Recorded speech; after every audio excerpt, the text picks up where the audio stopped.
Beck Bros Productions is proud to present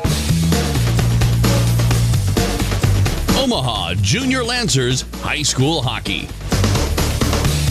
Omaha Junior Lancers Hockey is brought to you by Associated Fire Protection, Floors Inc., Holiday Inn Express, Insure Active, Midland University, Olden House Contracting, Play It Again Sports, the Sports Medicine Program at Nebraska Medicine, the Explosive Edge, the Midwest High School Hockey League, and Beck Bros Productions. Now, Omaha Junior Lancers Hockey.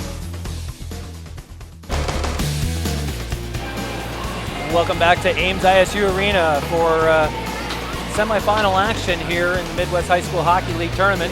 With me today, play-by-play man Mike Lasakis. Mike, welcome to the broadcast. How you doing, Mike? Great day to be here. It is a great day. It's supposed to be 60 degrees outside, and today we're going to be watching the Omaha Junior Lancers take on number 3 Waterloo Warriors. Yesterday we got to see the Kyle Schott show, if you will, against Kansas City Jets yesterday, and he got 7 out of 8 points in that contest, and really inserted his dominance into that game. Well, he's a quality player and has been for a number of years, and he's a young fella too. He's a senior, but he'll have another year of midget eligibility. So he's actually looking. He played in Wisconsin at AAA and came back to school to graduate with his buddies. And he'll probably be looking to go back there to complete his last year of midget hockey playing AAA. That's awesome. He's a great player. Yesterday's game with Omaha, a little recap here. Omaha played Mason City, and they came out on top by a score of 7-1. Yeah, it was quite a game, and very opportunistic, great flow to the game. And Mason City didn't quit, but Omaha just had a lot more answers. They had a decent depth, and it really showed in yesterday's contest with such a convincing win. And ironically enough, the play in the Thursday part of the tournament, all the top seeds went out, and Kyle Larson, the referee in chief, was telling me that the home bench on Thursday had only scored 3 goals for the entire game, or the entire day of play.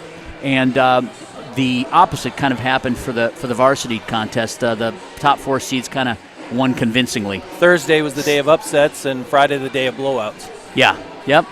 Absolutely. We're just getting ready for waiting for players to step on the ice. They've already done their warm-ups. Let's take a look at Omaha's starting lineup for today, Mike.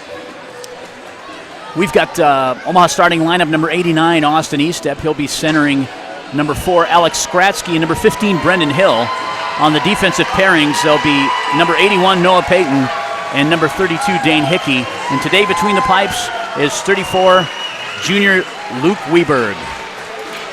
So, knowing what we know of yesterday's contest, 7-1, 8-3, Waterloo winning, Omaha winning, what do you expect to see in today's contest? Well, to be perfectly honest with you, both of these teams scored a large number of goals.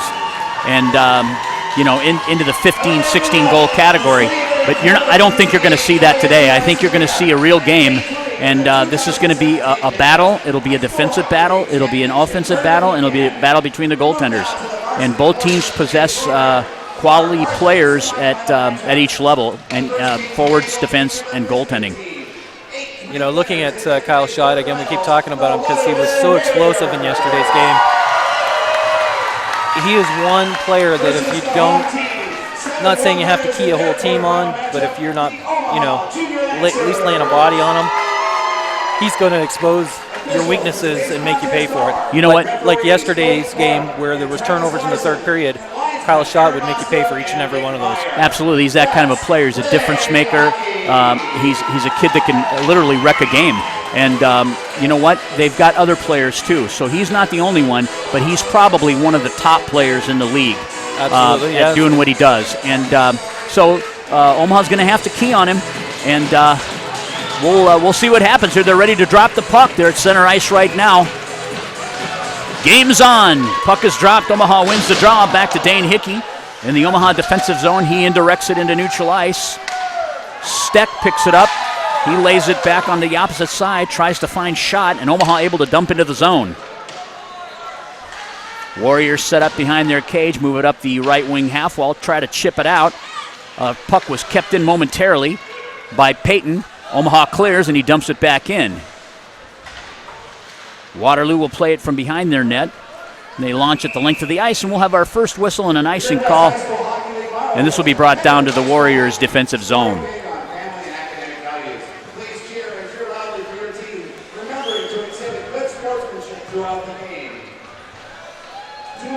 In goal for the Warriors is Dawson Sturch. He got the start yesterday. Shot from the point by Degnan as Omaha wins that draw. Knocked down in front. Waterloo comes out. Here's number 18 coming down the center of the ice. He moves to the right wing side. Lichty. John Lichty comes in, tries to lay it up front. He's got pressure. Omaha's trying to gain the zone. Negretti has it. He lays it in neutral ice for Cody Walters. He tries to poke check around defender. That's number 2, Keegan Smith. Into the corner goes Walters. He's toiling there with Larry Mercier. Waterloo tries to gain the zone. Ryan's able to keep it in for Omaha. Drives it behind the net where Walters gets to the strong side corner and tries to outposition the Warrior defender. Warriors again lob the puck into the Omaha zone. Thomas Diebold on it. He's going to war in the corner with Nick Samuelson. Omaha able to gain neutral ice. Drew Westfall picks it up and dumps it back in. On the reverse behind the net is Diebold. Puck is left. Noah Oldenhouse tries to find Degnan. Kyle Schott now in the game. He deals the puck behind the net to his line mate, Cade Sogling. To the point, Steck has it. Shot from the point. Goes wide of the net. Steck has control. Mercier tries to gain the zone. Funnels the puck back toward the middle. And Omaha able to clear the puck. It goes into the Omaha bench while the stoppage. I counted at least 4 turnovers in that possession in our defensive zone. Yeah, and you know what? The thing of it is you can't force the puck to the middle. That's where everybody wants to get. Keeping Schott and his line mates on the periphery is what Omaha's goal should be. So we had two turnovers that were blatant that came right between the hash marks, and they can't do that if they're going to succeed in this game. Diebold has it. He tries to glass it out. Cowell has it. Shot off of Samuelson and a cover-up by Weberg. This will result in a face-off in the Omaha defensive zone. Waterloo's left wing circle. Herbst for Waterloo versus Hill.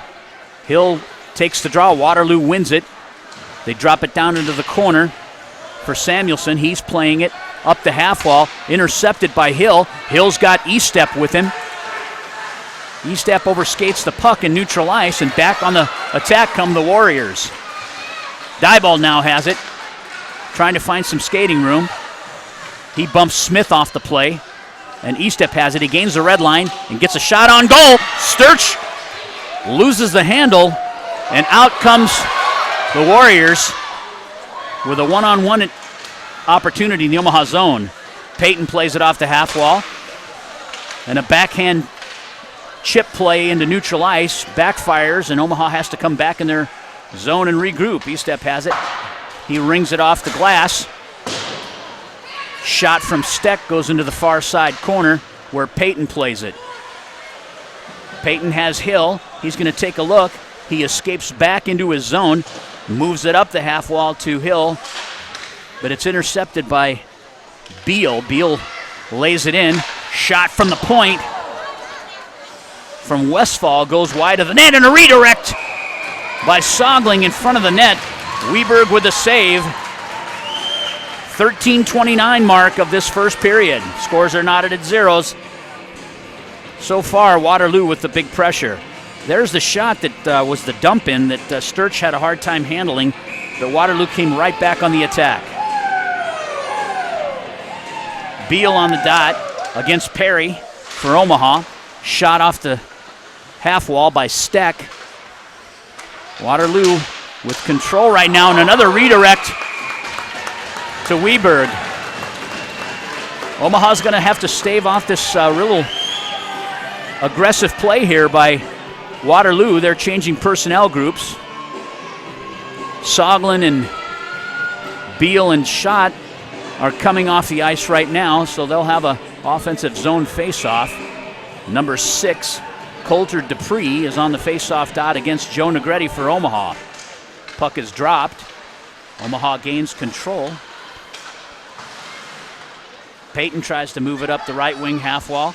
Waterloo doing a good job shutting down the walls. Number 23, Ben Sinnott, he keeps the puck in the zone. Loose puck, and a save by Weberg and a clear by Hickey. Omaha comes out. Negretti with Walters. Walters gets poke checked away by Westfall. Omaha trying to control low in the zone, create an opportunity here. Negretti has it. He's got backside support by Jackson Peterson. Puck's moved up the half wall. Out come the Warriors. Synod has it. He backhands it into the zone. Payton plays it behind the Omaha cage, and he's got pressure from Beal. Beal steals it away, lays it out front, and a redirect by Sogling and a save by Weberg. Omaha's playing a little careless right now. A little bit. Here's the play from behind the net. Puck's moved net front. And Weberg with a kick save and a clearing pass. Waterloo with more pressure. Omaha just trying to gain a zone here. Out comes Harrison Warner. He gains the red line. Waterloo players really closing quickly as soon as an Omaha player touches a puck. Noah Oldenhouse plays it off the half wall on a cycle. Schott has it. Comes down the left wing side, lobs it in to the far corner, the near side corner. Picked up behind the net. And right now, Waterloo is getting every loose puck. From the point, Lichty throws it in. Schott has it, gains the dot. It's redirected and back to Lichty. Lichty tries to feather it in behind the Omaha cage, and Omaha content just to gain a zone and get a whistle. This will result in icing at 11:27. They'll come back down to the Omaha D zone.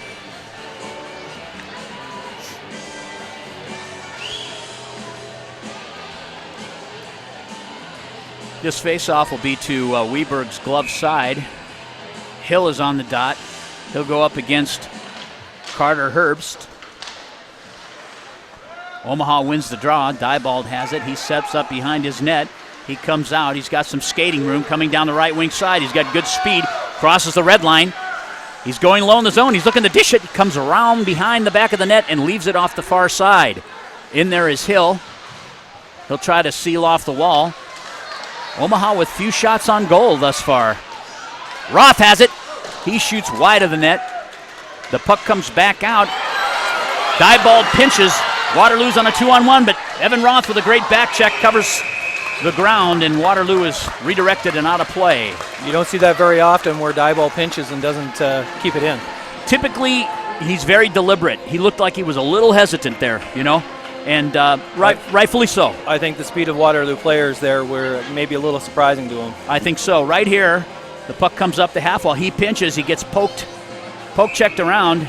2-on-1, but Roth comes back on a great back-checking effort and is able to shut it down. Steck from the point. Steered aside by Weberg. Diebold gets taken out of the play, and Waterloo draws first blood at 10:43. We'll get you the replay here.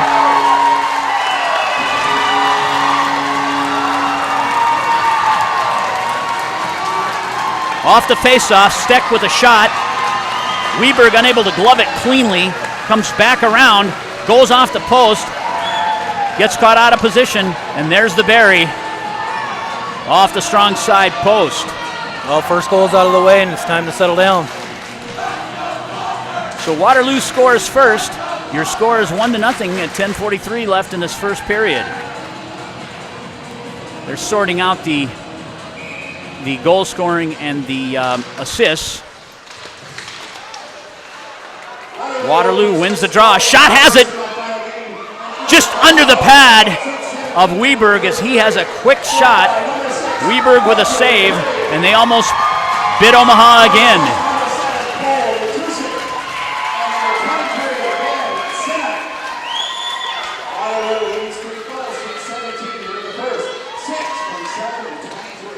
Off the face-off. It's steered aside. Poke checked and back into the zone is Waterloo. Playing with a huge sense of urgency right now. Omaha trying to slow this game down and gain some controls. Payton plays it into the corner. He leaves it for Grun. Grun up the half wall to Eggers. Eggers got to be clean with the puck here. Moves it across the blue line. He'll gain the neutral ice zone and lay it into the far side corner. Steer aside by Sturch. Angelo Perry in there supporting Zach Grun. Perry with a puck. Tries to find Hickey. Led him a little bit too high. Jumped over his stick and back into the corner. Shot by Eggers on a give from Grun and a great save by Sturch. Steers it aside. Perry again. He's got... Oh, we have a stoppage in play here. Not... Net must have came off maybe? Not sure, but that was right in the midst of a good opportunity. Ice Monster. Got caught by the Ice Monster. Scoring summary for the Warriors. Number 6, Colton Dupree is the goal scorer with assists from Coulter Dupree with assists from Cole Ladisuk and Ben Synot. Puck's played to Degnan. Degnan backhands it into the far side corner where Oldenhouse has it. He's bumped off the play. Back into that corner it goes. Mercier on the forecheck. Harrison Warner picking it up. And Waterloo is out. Herbst goes back for it. He picks up the puck first behind the net, and he's got skating room. Omaha needs to close on these guys and lay bodies. Puck up the half wall. Warner has it. He tries to gain the zone, but they've got a two-man advantage on those half walls. To the point it comes. Another shot just wide of the net by Westfall. And out of the zone comes Mercier. He lays it in to the Waterloo end, and Omaha goes off on a personnel change. E-step in now. Pick off by Diebold in neutral ice, but Omaha has to tag up. Beal comes in with it. Transition by E-step. E-step leaves it. Diebold tries to get to it. And we're going to have our first penalty of the game here. Looks like head contact. To Waterloo? Apparently this first penalty is going to go to number 11, Cade Sogling, who is one of the line mates with Kyle Schott and a quality player. He's going off for head contact. I don't know if we have a replay on that because I guess I missed it. It was kind of behind the play, so we kind of all missed it. So they'll have two. This will be a 2 and a 10. Jays goes in to serve. Omaha on their man advantage. Schott has it. Comes into the zone and a steer aside by Weberg. Leaves the playing surface. And Omaha will take their first face off of their power play deep in their zone.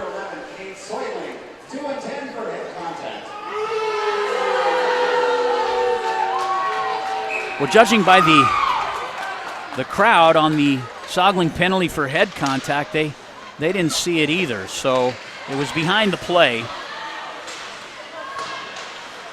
Omaha just trying to gain a zone here and set up a power play. This Waterloo team doesn't shy away from taking a shot anywhere in the zone.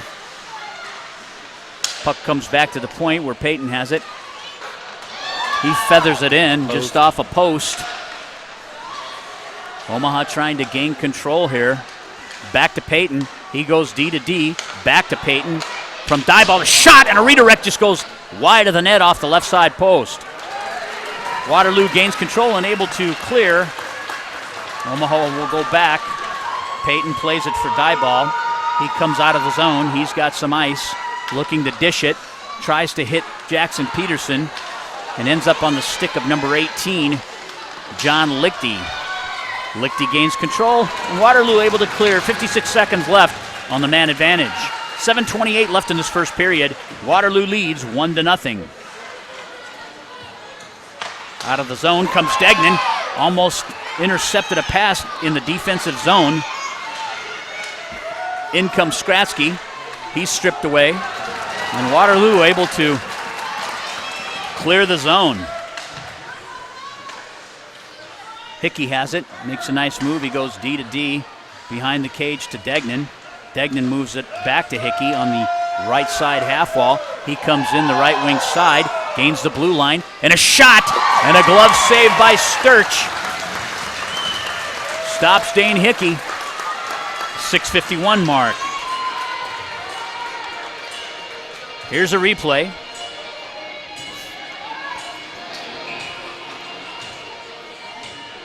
Here's the first opportunity by Payton. He lines up and just goes redirected wide of that weak side post.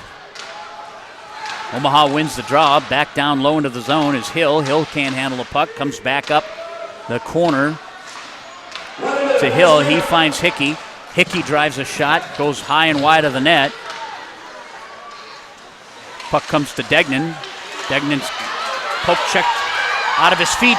Shot comes into the zone and gets a scoring opportunity, and it's steered aside and leaves the playing surface at 6:21. Shot almost looked like he was offside coming into the zone, but they waved it off. This faceoff will be in neutral ice. Waterloo's right wing dot just outside the Omaha defensive blue line. Mercier wins the draw back to Roth. Roth indirects a pass behind his net to Diebold. Back to Roth. They've got Harrison Warner on the half wall. He moves it into neutral ice, but no one there from Omaha to grab the puck. Thomas tries to carry it in, and the puck goes into the Waterloo bench. We'll have this face-off just outside the Waterloo defensive blue line. Omaha's left wing neutral ice dot. Mercier on the face-off against Herbst. He pushes it. Mercier's being held up. Omaha plays the puck into the corner. Knocked down by Diebold. Played out to Synot. Evan Roth with a nice pinch. Puck comes into neutral ice. Mercier loses an edge. Comes down. He still has control of the puck and able to drive it into the Waterloo end. Warriors come out now with Carter Herbst. Shot from Herbst as he gains the blue line, and it's redirected out of play by Luke Weberg. 5:24 left in this first period.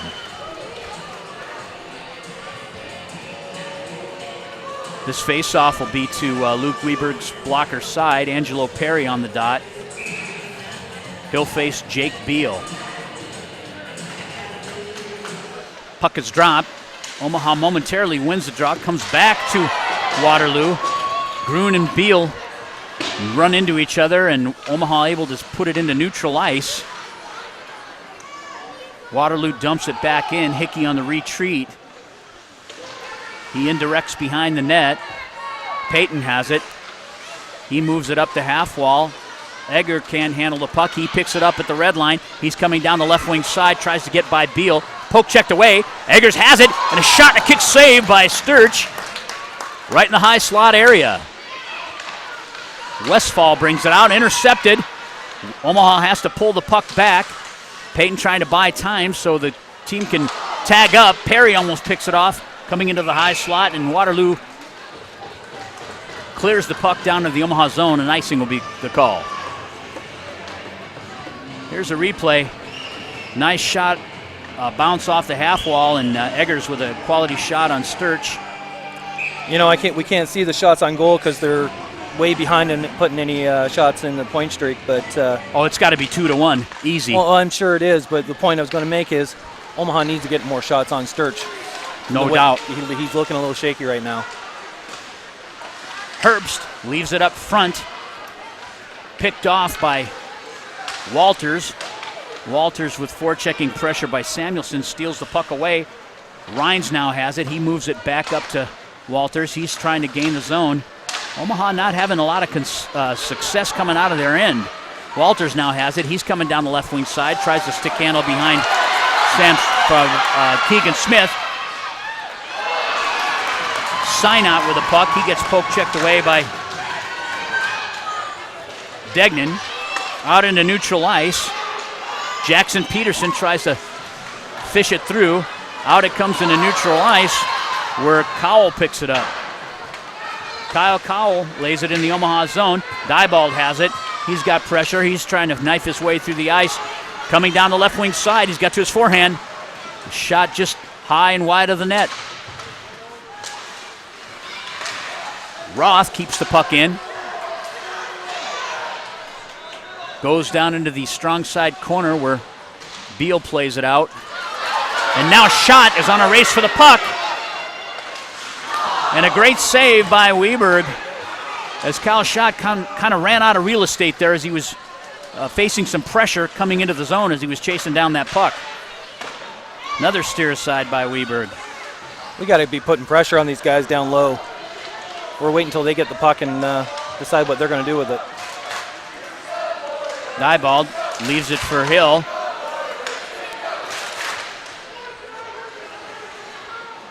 Estep has it behind his net. Coming out, he gets angled off the play by Herbst.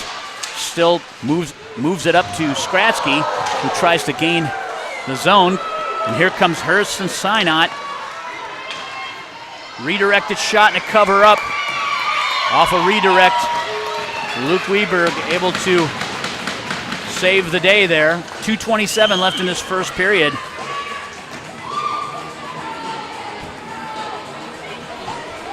Here's the replay. Synot comes in, gets a poke check there, and then nice job by Rhines playing the body and angling him off the play. Beal comes in, he'll face off against Mercier. Pucks drop back. Omaha wins the draw. Hickey plays it, comes to the point. Lichty able to drop it back in. Omaha needs to come up with an answer for the strong side breakout that is really being stifled by Waterloo. Shot by Larry Mercier and a kick save by Sturch, and the net has come off, and we'll have another stoppage at 2:05. That net seems to come off a lot. That was coming off a lot in that JV championship game too. Maybe put a little water on it and keep it in place. This face-off will be to Sturch's blocker side. Here's the replay. Mercier with a nice shot, steered aside to the opposite corner by Sturch. Larry Mercier doing a really good job on the face-offs today thus far. Peterson has it. He tries to cycle it, but Waterloo with the answer. Schott has it. He's played off the puck. He gains control. A shot and a save by Weberg. Kyle Schott robbed the puck from Noah Payton, which doesn't happen that often. And he got in and got a quality opportunity, but Weberg up to the task. Waterloo in neutral ice. Payton has it. He lobs it in for number 18, Lichty. He plays it out to Schott. Schott gets finished off by Payton, and they go on a personnel change. Omaha has a quick up if they want it. Hickey comes out, coming down the center of the ice, dishes it for Hill. Hill needs to get in the zone. Winding up, and a shot and a glove save by Dawson Sturch. 1:10 left in this first period. Here's the shot play. He picks the pocket as Payton tries to poke check the puck away and loses his footing in a blocker save by Weberg at 1:09. Omaha trying to generate some more shots. And Austin Estep is taken out of the play, who lost his helmet. So now he's taking Estep. That's ridiculous. His helmet gets yanked off by the opposing player in a tie-up, and he's getting a penalty? We might want to get an eyeball on this. He just pushed him forward and it fell off, I think. Yeah.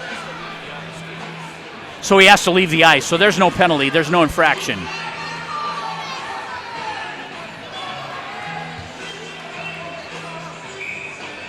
And that's the correct call. If you lose a helmet, you got to get off the ice and fix it. Here it is. Yeah, got pushed forward. The helmet flew off his head, and he had to leave the ice to get it tightened up. That was Austin Eastet. Coming back down to the Omaha zone, we have a icing play, which will result in a face-off back down in Sturch's end. Blocker side. Beals out with shot. Steck. Westfall. Zach Grun on the dot. He wins it back to Rhines. Rhines gets a shot and a steer side by Sturch. Down low into the corner. Grun has it. He had a short side and tried to wrap it, and the net came off again. Yeah, they need to do something with that because that was coming off during that JV game quite a bit in that Des Moines end in the first and third period, and seems to be coming off a lot in this first period as well. Well, Sturch is a big guy, and I think he goes from post to post, and when that happens, here's the wraparound attempt. He closed the gap and then just kicked the net off with his left skate.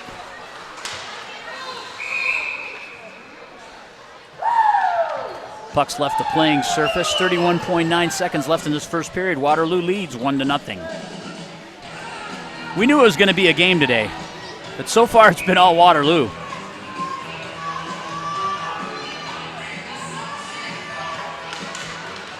Puck is dropped. Grun tries to push it, comes back into neutral ice where Peyton has it. He tries to fake a windup. He gets to the dot, gets his forehand, goes across ice and tries to find Tanner Eggers. Right idea. Diebold with a nice spin around move, able to keep the puck into the zone. Waterloo trying to gain it. Steck throws it out into neutral ice where Diebold goes D to D with Peyton. Grun loses the handle on the half wall, and that ends the first period of play. Waterloo Warriors lead the Omaha Junior Lancers 1-0 after one period.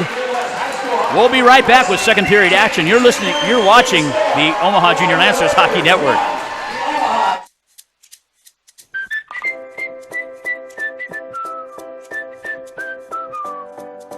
The last thing I want to do is build something that doesn't look like it goes. You know, I mean, I want to make sure that it meshes and it really looks like it's always been there. I like to tear into a project that's been there for 80 or 90 or 100 years, you know, and seeing how the old guys put it together. The way these old craftsmen did it, I mean, they worked hard on a house and a project. It took them a long time to do it. We do a lot of custom milling out of the millwork to match the original profiles of the house. We might steal a piece of casing off a door or a piece of baseboard somewhere and have that custom milled so that it's the same exact profile, so it really feels like it's the same. We had a client at one time, we redid her kitchen for her. And when we removed the partition wall that separated her regular living space with the kitchen, she started crying because she was so thrilled with how the space turned out. People are really happy with how it turns out, and it really makes that whole space just seem much bigger, especially when we're doing like a room addition or something like that. All of a sudden you open it up and you've got that huge new space, and it's like, bam, you know, huge impact for everybody. We hope our clients have great stories. You know, have something fun to say about the experience and the surprises, and it just is all part of the storyline. I live in the neighborhood, I work in the neighborhood. I could build a new house out in West Omaha, and I choose to live in the Dundee neighborhood, and, you know, and to work in these old homes. You know, that's my passion.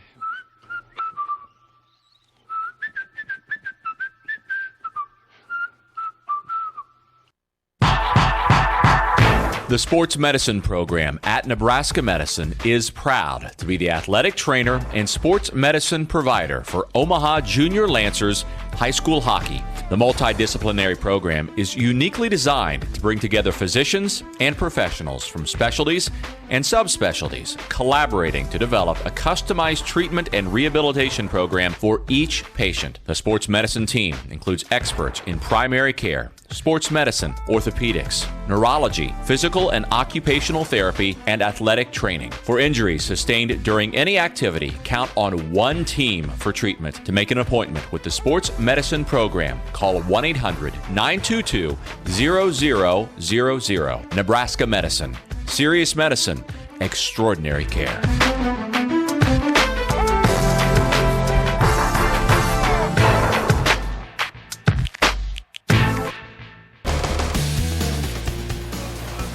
Welcome back to Ames ISU Arena. First intermission.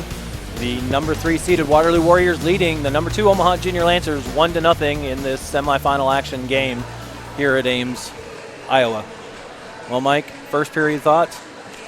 Well, you know what? We can start off by talking about the Caps-Ames game last night. Yeah. And, you know, after that first period of play, Ames was leading 2-0, and the Caps certainly didn't look like the number 1 seed. And we've kind of seen a similar situation here. Thankfully, Luke Weberg has stood on his head here in this first period of play and preserved a 1-goal lead for the Warriors and kept Omaha in it. Now, Omaha's going to have to make some adjustments because Waterloo's done a really good job of sealing off the center breakout. Shots on goal in that period were 15 for Waterloo and 10 for Omaha, which was a lot more respectable. I mean, a lot closer than I thought it was going to be. And to be honest, Waterloo's done a great job of putting 2 men on that strong side half wall. So Omaha's got to be able to read that. The defenseman either needs to read that dot. If he doesn't get a forechecker to come to him, then he can skate it. He can reverse behind his net and go out the opposite side. But right now, we're forcing that strong side, and Waterloo's just able to continue with pressure. Pressure on it, right. So they'll make those adjustments, and we'll hope for a better outcome. Here's Schott, gets around Roth and gets a quality shot on Weberg, and he's up to the task.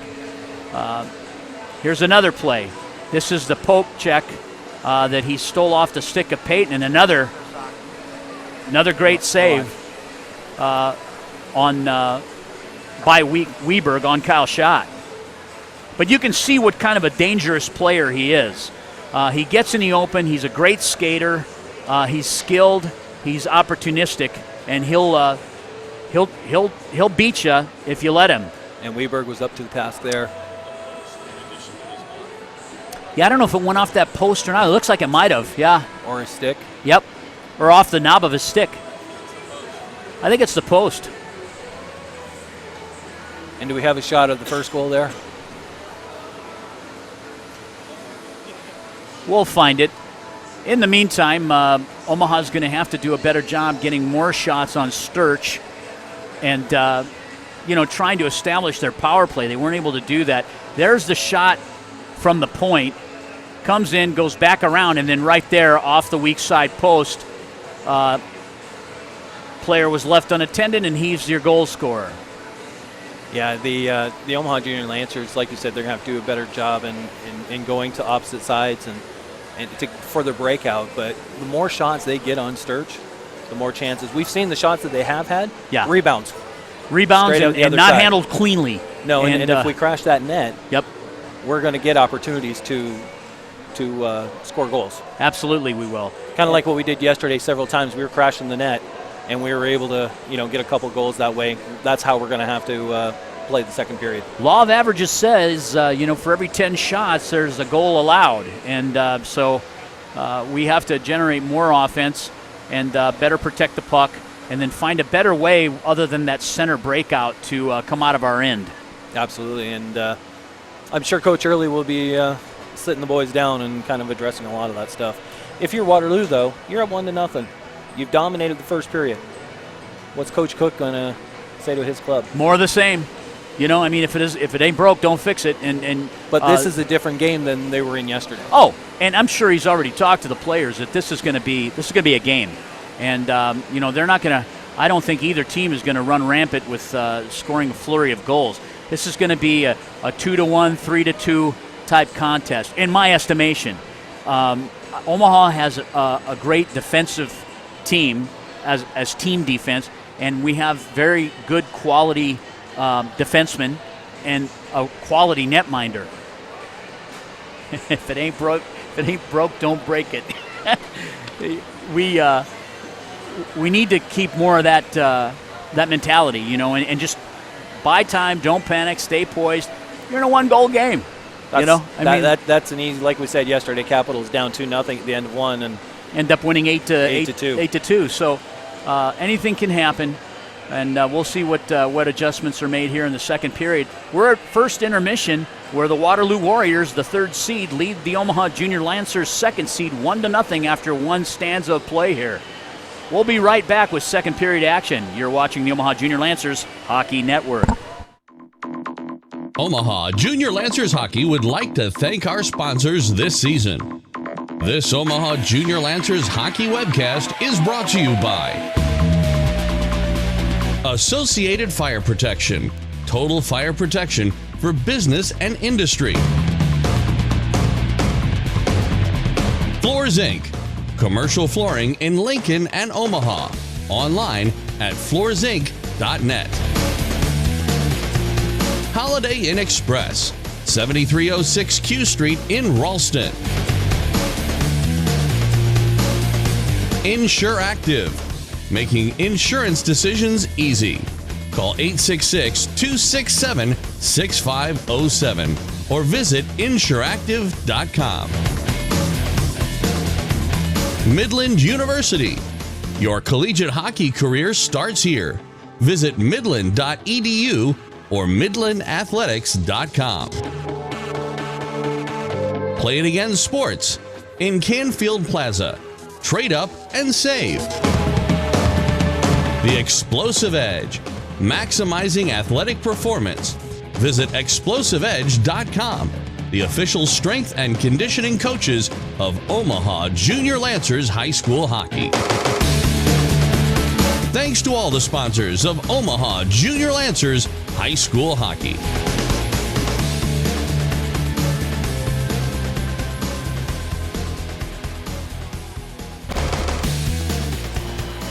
We're back at Ames ISU Arena in first intermission here.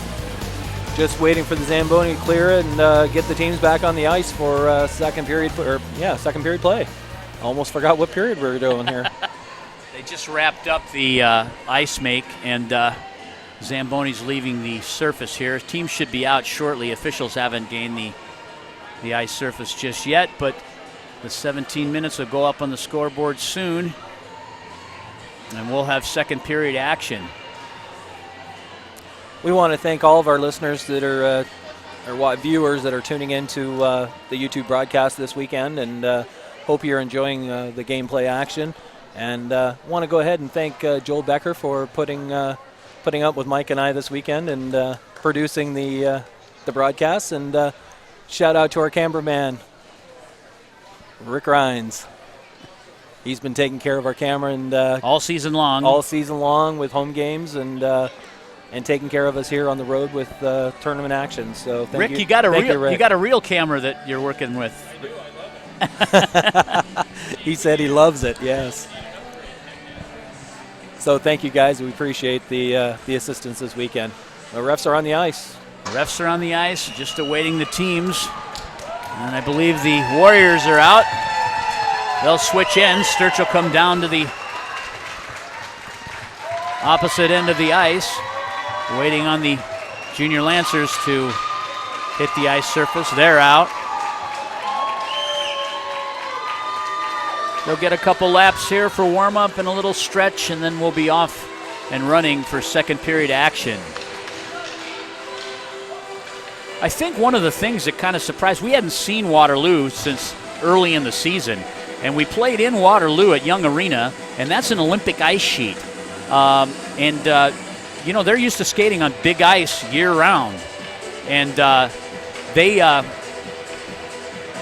seem a little quicker than what I remembered earlier in the year. They are smaller quicker, ice sheet. Yep. They are quicker, and what is it they say? It doesn't matter how you start; it's how you finish. That's right.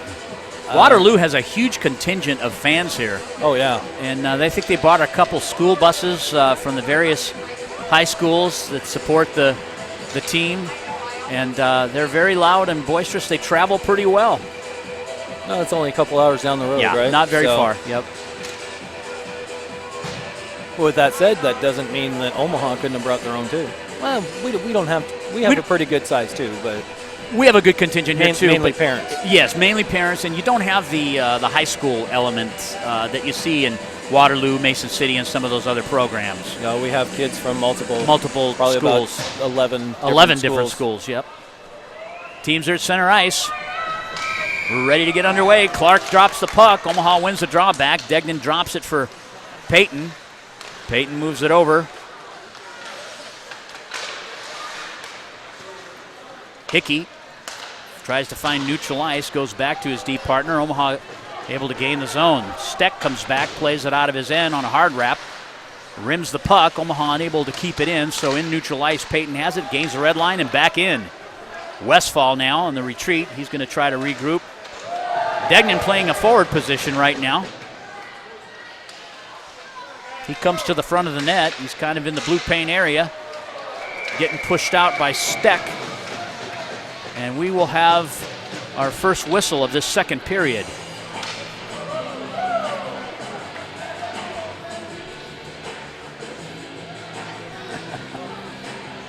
Slashing call. Looks like we have our Is that Drew Westfall? first, or another, the next power play, Westfall. Drew Westfall gets 2 minutes for slashing. Omaha will go on the Floor Zinc power play. Waterloo wins the draw, but Omaha able to keep it in as Peyton gloves it.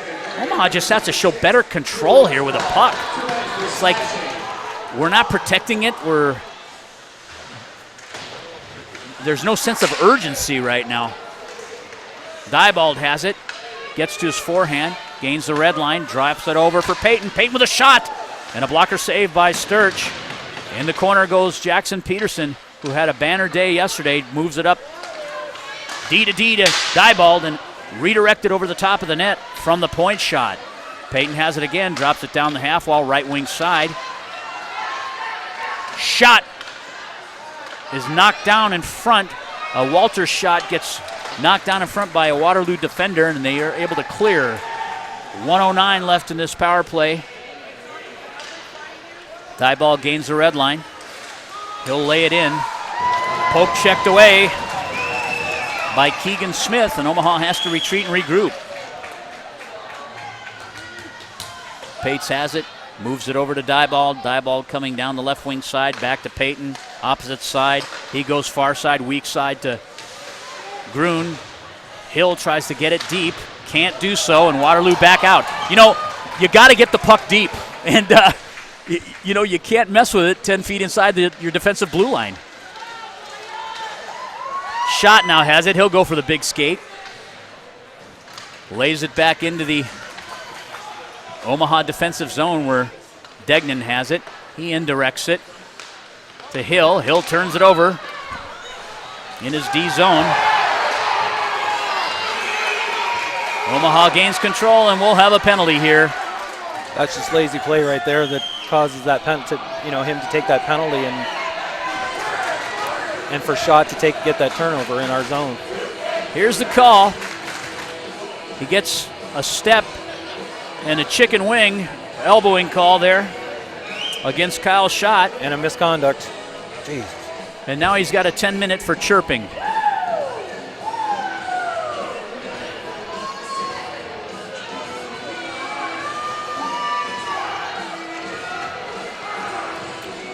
So 2 minutes elbowing to Brendan Hill, and he may even get an ejection here. We're not sure what's going to happen. No, they're waiting for an extra guy in the box.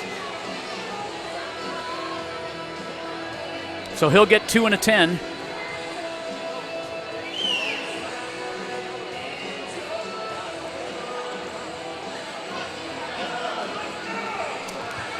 Waiting for Omaha to put another player in the box. In goes Alex Rhines. He'll serve the 2 minutes for Hill. Hill will be out for the next 10. Puck's moved over. Period. Kyle Schott has it. There's your call from the PA announcer. Schott has it.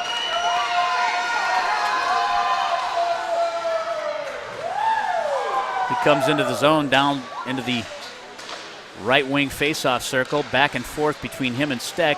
Slowly moving over. They find weak side and a shot off the chest of Weberg, and Omaha able to clear. Jackson Peterson with a clear. Steck goes back and retrieves. He'll play it from behind his net. They move it up to Schott. He's poke checked away by Grun. Grun trying to gain control. Westfall has it. Grun comes in. He's going to win that puck. Gets a shot and a steer side by Sturch on a nice shot by Grun and a great effort by Zach Grun forechecking. Shot has it. Gains the red line and lobs it in. On the rim, comes to the opposite side, weak side corner. On the half wall, Eggers plays it. Back up the half wall is Diebold. He loses the handle. Able to get it to the point, and a shot from Westfall gets redirected and out of play, and we'll have a face-off. They're saying that went off an Omaha player. Here's Grun off the half wall down low. He gets a great shot. Steer side by Sturch. This face-off will be to Weberg's glove side, just over the top of the face-off circle, Waterloo's right wing side. Back to Soglin. Skrasky trying to gain the zone. Soglin able to keep it in. He's handling down in the corner. He's going to drop it to the point. Shot from the point from Soglin. Puck's redirected into neutral ice. And back into the Omaha end. Eggers has it. He'll clear it. Knocked down by Carter Herbst at the blue line. Diebold tries to move the puck up the ice on a poke check. Omaha able to keep it in neutral ice with good pressure by Skratsky. Jackson Peterson.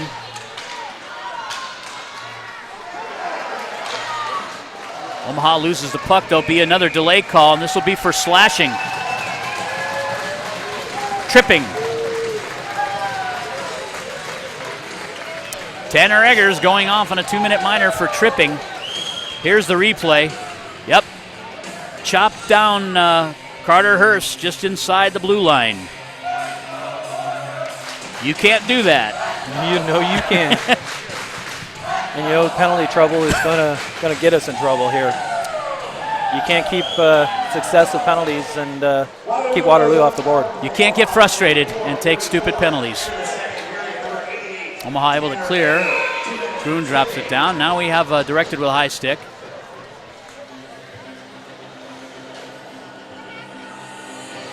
And this face-off will be in the Waterloo end. Zach Grun, captain, on the dot. He's going against the other captain, Beal. Jake Beal. Omaha wins the draw. Degnan stretching. Comes back to his own D blue line and drops it back in.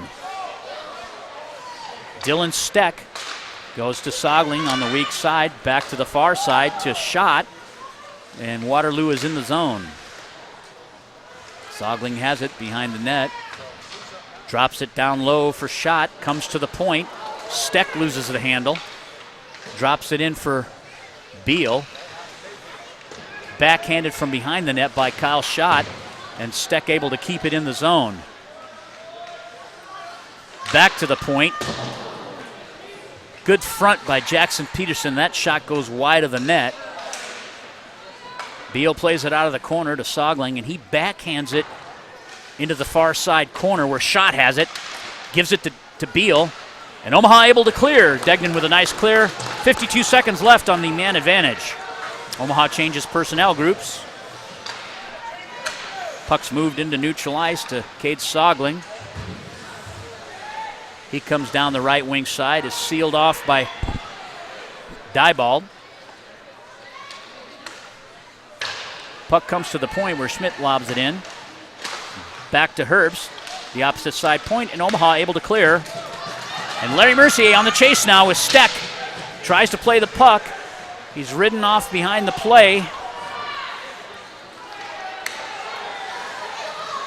Herbst into the corner. And Diebold tries to clear it. Steck gains control. Deals it for Schott. He tries to go cross ice. Redirected by Larry Mercier. Mercier goes into the corner with Schott. Diebold has it, makes a nice move. Teams are full strength now. He gains the red line. Comes into the zone trying to get to his forehand. Gets a shot, and it's redirected by Westfall that goes behind the net, comes out the opposite side where Peyton able to play it in. Mercier lays it back down into the far strong side corner to Walters. Walters plays it behind his net, tries to find Peterson. Back again, Mercier there. Peterson's net front. Mercier fans on the pass, comes to the point to Degnan. Degnan drives it in, knocked down in front by the Waterloo defenders, and out comes Kyle Schott down the right wing side. He's to his forehand, shoots wide of the net, wraps around to Beal. Beal tries to play it, upended on the play on the half wall is number 14, Nick Samuelson. He's checked off by Jackson Peterson. Into neutral ice it comes, and there'll be an offside, and this faceoff will come into the neutralized zone. 9:14 left in the second period. Score still 1-0 Waterloo. Much better play period by Omaha in this contest, but still. All things considered, and killing penalties. Yeah, it's been a lot better period.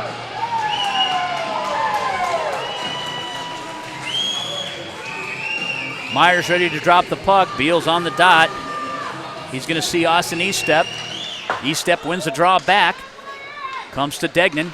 Degnan goes D to D. Back to Degnan. Rhines plays it, and the puck tried to lob it out. I think it hit the ceiling of the building here, and it comes right back down. Same neutral ice face-off. It actually should be inside the zone because Omaha. I think it went off the speaker. Yep.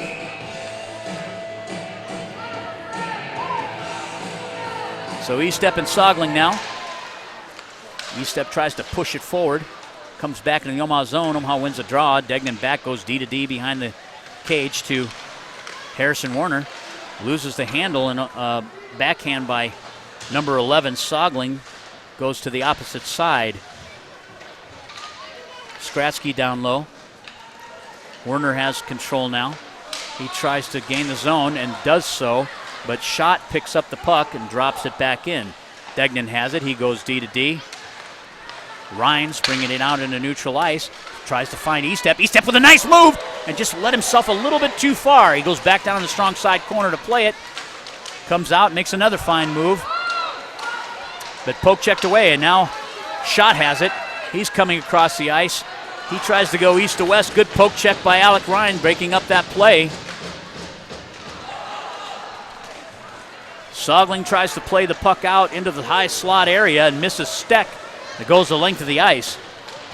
Steck finds Herbst on the far blue line, and they're able to chip it in the Omaha end. Played in the corner up the half wall by Diebold. Blows right past Tanner Egger and out in the zone, and Waterloo able to put it back in.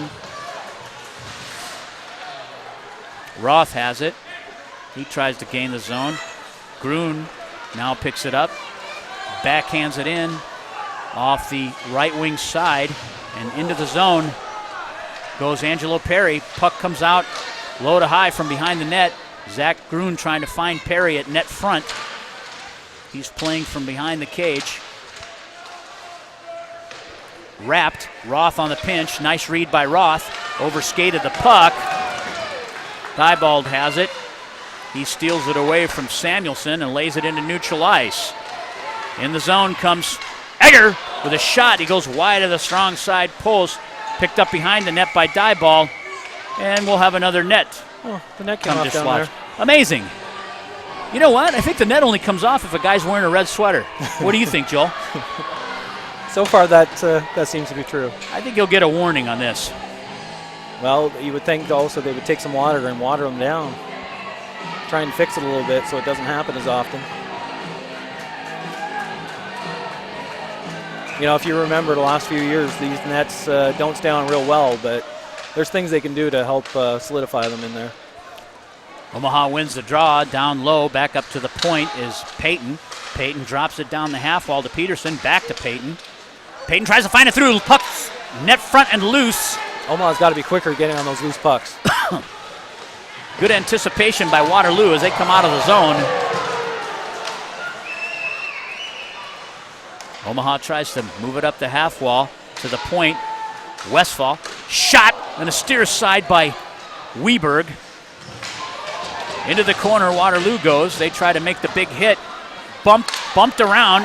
That should be interference That right should there. have been right there, yeah. Steck took Negretti out of the play, probably 20 feet from a puck. Shot from the half wall, and a steer side by Sturch. We'll probably get a replay on this. Omaha comes out of the zone. There's the shot and the steer side. Now this puck will come out of the zone. There's the dish, and there's the interference.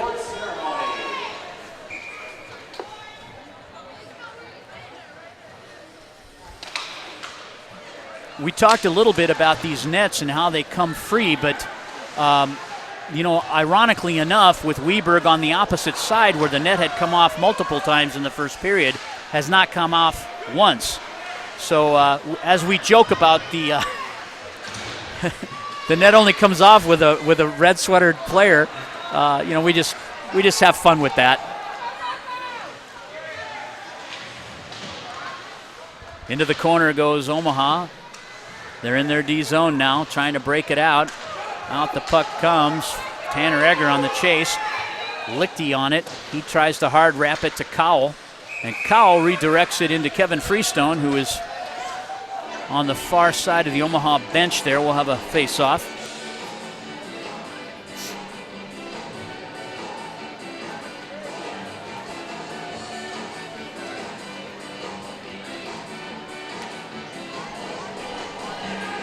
Yeah, it kind of hit Kevin right in the chest. His face-off will be in front of the Omaha bench. Waterloo wins it. They head man it to Kyle Schott. He comes into the Omaha zone, goes weak side, tries to find Beal. Led him a little bit too far. Sogling bumps Roth off the play. Puck's left behind the net, back to Sogling. He's in the corner leaves the puck in the corner for Schott. Schott unable to play it as he's checked off by Zach Gruen. Smith just throwing the puck off the half wall, trying to keep it in the zone. Schott plays Perry. Jesus. And we'll have a couple stick infractions here.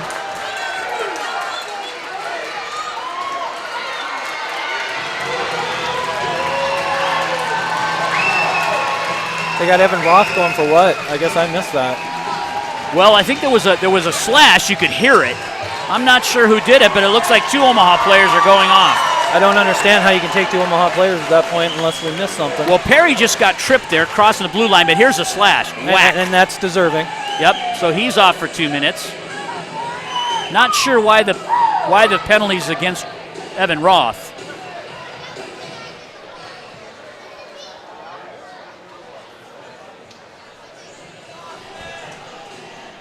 So Omaha gets a twofer there. We'll sort this out as soon as we have the official call. We'll relay it to the listeners and the watchers here. But there was a clear slash by Angelo Perry. Oh, absolutely, yeah, for sure. So that was a 2-minute minor for slashing, but I'm not sure what Evan Roth was involved in.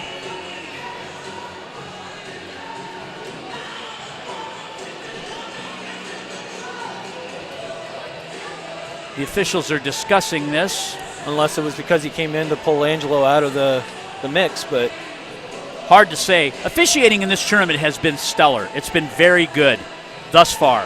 And, we haven't, like I said, I think it's been the best officiating we've seen in about 7 years. So we'll see what this is. I'm not sure what they're going to sort out here, but the Omaha penalty box is, yeah. Oh. We have number 9, Angelo Perry, and Evan Roth for slashing, we think, but we're not sure. So we still don't know. So maybe the PA announcer will pick it up.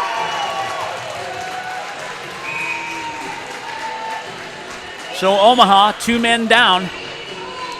This makes a huge difference in the game, folks. It's the 2-man advantage. Omaha penalties, 12-11 into the second period. Number 9, Angelo Perry, 2 minutes for slashing. Number 5, Evan Roth, 2 minutes for roughing. Roughing. Well, there you have it, folks. Roth, 2 minutes for roughing, 2 minutes to Perry for slashing. Waterloo goes on the 2-man advantage.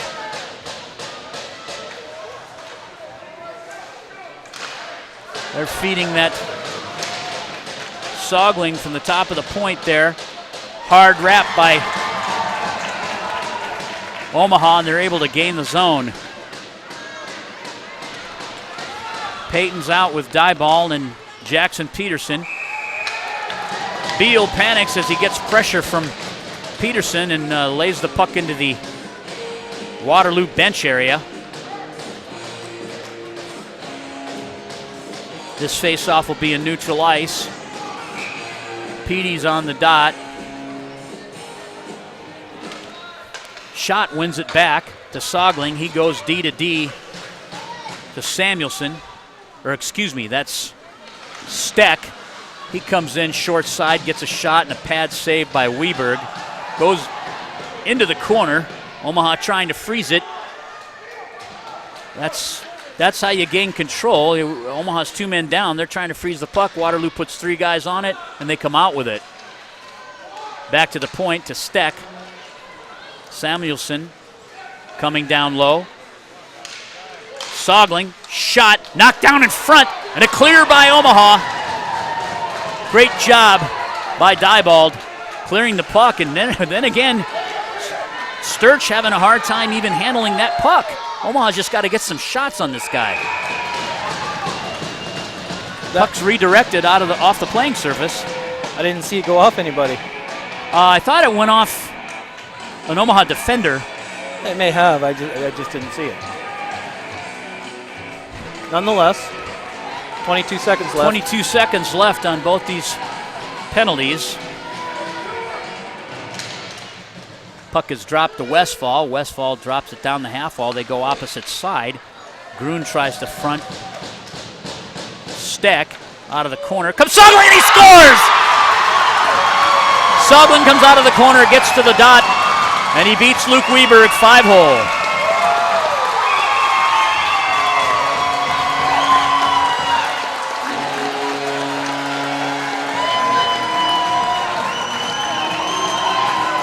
We've got the replay here.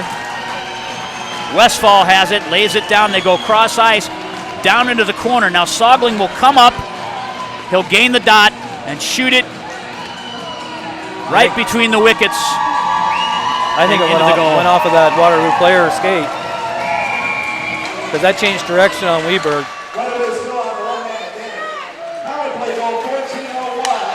Could have. And then it trickled in.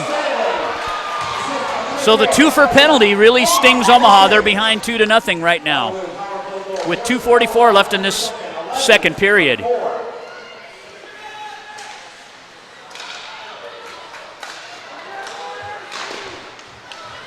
Omaha cannot afford it. Here's a break. Cody Walters and Jackson Peterson. He moves it over to Walters. Walters just led him a little bit too far and unable to gain the handle. Shoots over the top of the net. And now the referees are taking over this game. That's brutal. Brutal call. Cody Clark has no business being out here. Cody Clark rings up Cody Walters as Walters shoots over the top of the net. No apparent reason.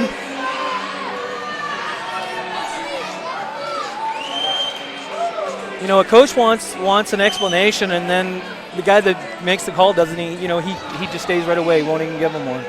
Walters came in, he got the shot, he was slashed on the play. So he was probably angry about that. He shot over the top of the net, and then immediately Clark rings Walters up. And now it's the ref show. There's some threatening comments over there by the officials to Coach Nick Harahill. These guys have thin skin, unfortunately, both of these two that are out there.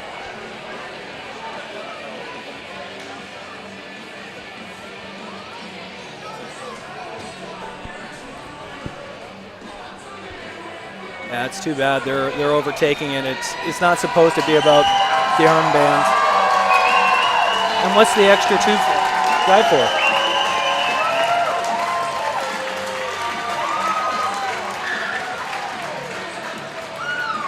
Did he take the wrong guy? Who knows? Good question.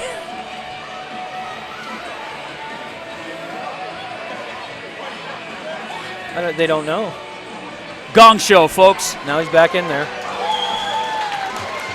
Gong show.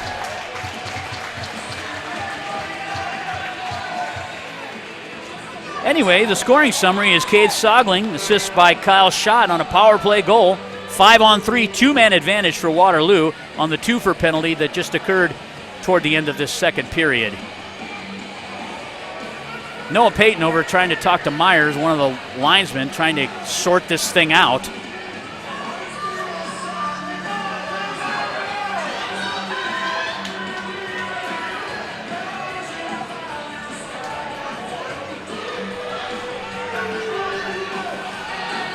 Now they're giving a penalty shot? I'm really confused. We're baffled here, folks. Have no idea what's going on here. I mean, everybody's kind of lining up like it's a penalty shot, but it looks like Meyer down here has the puck.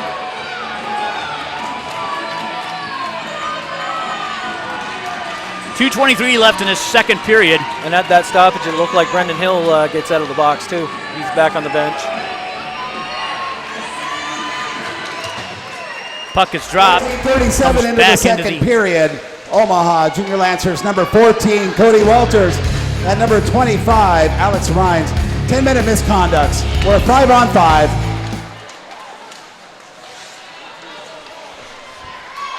So Alex Rhines and Cody Walters both out for 10 minutes misconducts, which really affects the game as they're two of Omaha's best players.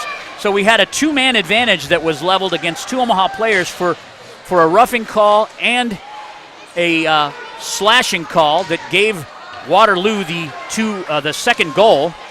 And now we've got 20 minutes worth of penalties to players. And as far as from what we saw, there was nothing said to any official. So we're not sure why they're out. But nevertheless, they're ruled as 10-minute misconducts, and Clark is doing what he does best.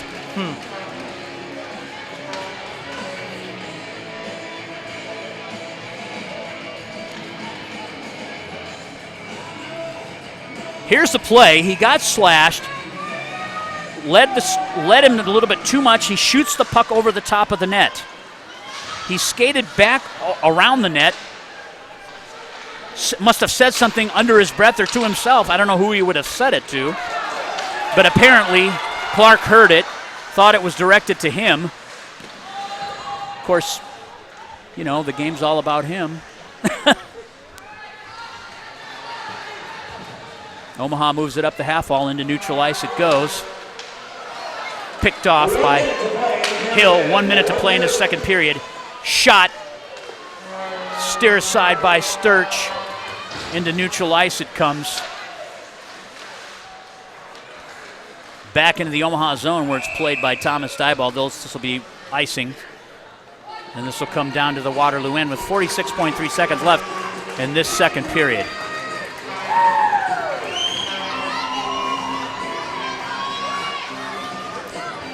Here's the play again on the slash. Walters overshoots the net. Probably was angry that the slash was not called. And there you have it. Waterloo wins the draw. Schott has it. He's poke-checked away by Degnan. Degnan rubs him off on the right wing half wall. Beal has it. Schott bumped off the play. Nice backhand pass to Jackson Peterson. He's got a streaking forward. Shot and a save by Sturch. 19 seconds left.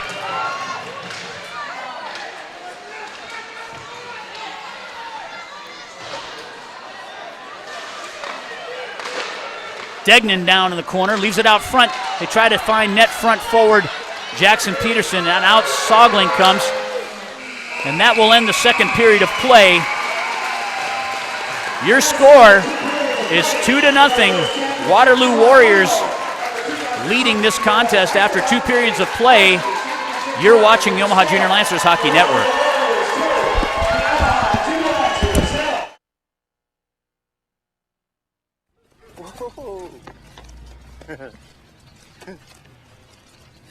What are you doing? Learning how to go see. That's hide and seek. I found you in 2 seconds. Get out of there. If you want to win this game, you got to do a lot better than that. Right? Come on. Get in. Hustle. Now that's the way you play the game. When Reuben Baylor joins Marshal Marion Daniels to investigate an incident of theft and murder, Rube is plunged into a world of dark deeds and black hearts. With the help of an abused and courageous young woman, Rube, Marion, and Marshal Adris Thibodeau head south of the Missouri line into the hills and hollows of northern Arkansas and take on an entire clan to see that justice is done. Suspicion of outsiders and hate for the government abounds, and the Marshals are much farther from home than the miles they've traveled. Payback Trail, part of the Trail series by David R. Lewis. Available as an ebook at Amazon.com, Smashwords, and iTunes, and as an e-audiobook at Audible.com.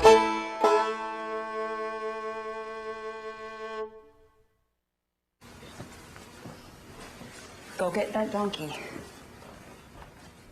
Hey, you're going the wrong way. Come on. We got slaughtered at musical chairs. We practiced this at home a million times. We are losing. I can't believe I missed Pilates for this. Hitch your own ride home, Missy.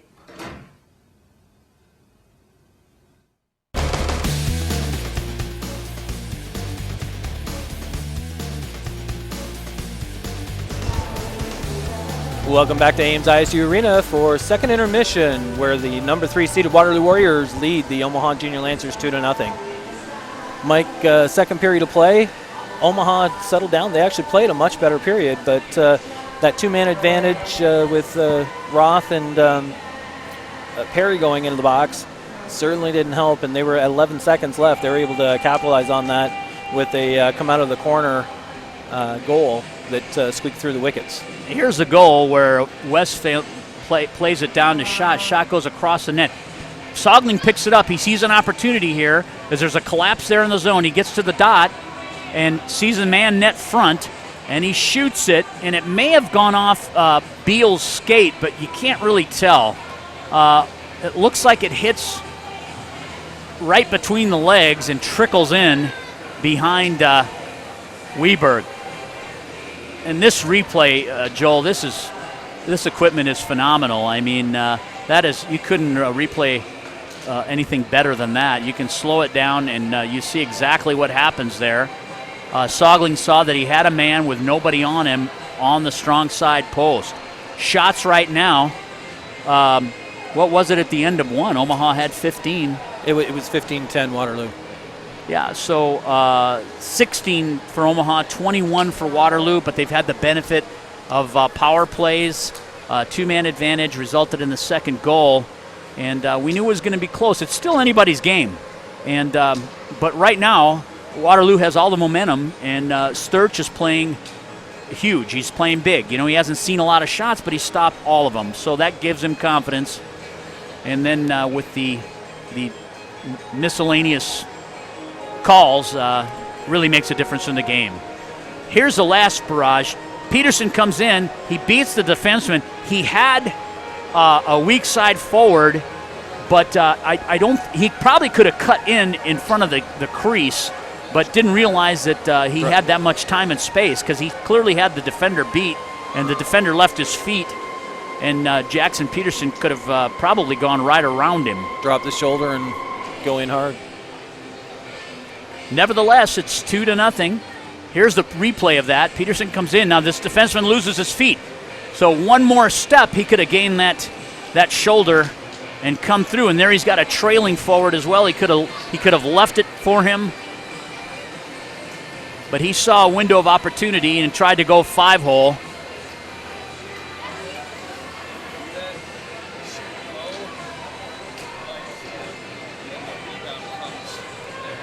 Yeah, Joel Becker, our production man just said, in a situation like that, you shoot off that left pad, and it would come right out to the crashing forward.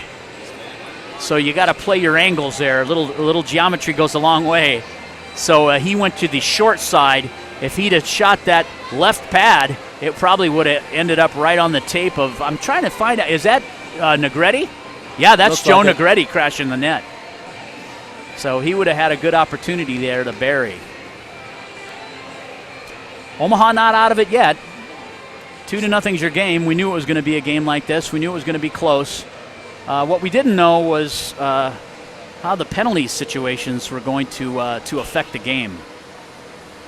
Your score at the second intermission is 2-0 Waterloo Warriors. We're going to be right back. Stick with us. You're watching the Omaha Junior Lancers Hockey Network. When you play hockey, you play more than just a game. Hockey gets your legs moving and your heart pumping, builds lean muscle, and it keeps you fit. Plus, it's fun to play no matter who you are or where you are. So let's move. Let's skate, shoot, and score. Let's build confidence. Let's eat better so we have the energy we need to play. Let's create friendships and become part of the team. Just go to letsmove.gov to learn more.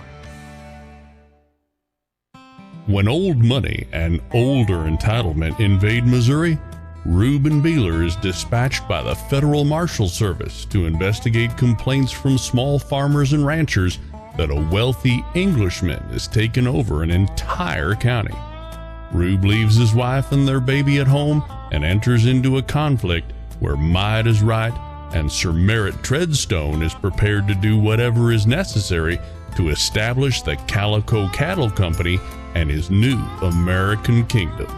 With Marion Daniels and Homer Poteet, Reuben faces poison, arson, and murder as he struggles to put down a British invasion and stay alive on the Calico Trail. Calico Trail, part of the Trail series by David R. Lewis. Available as an ebook at Amazon.com, Smashwords, and iTunes, and as an e-audiobook at Audible.com. License and registration, please. Sure. You know you made an illegal left turn back there? No, I didn't know that. Oh, you've got to be kidding. That call stinks. You stink. Right, Dad? Tell him. You're not just going to sit there and take this, are you? Stand up to this moron. Tell him that call was crap. Don't hold back. Let him have it. What are you looking at, loser?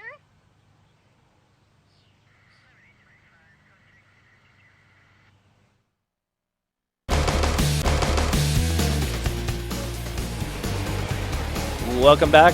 Second intermission here at Ames ISU Arena for semifinal game number 1 with the Omaha Junior Lancers playing the Waterloo Warriors.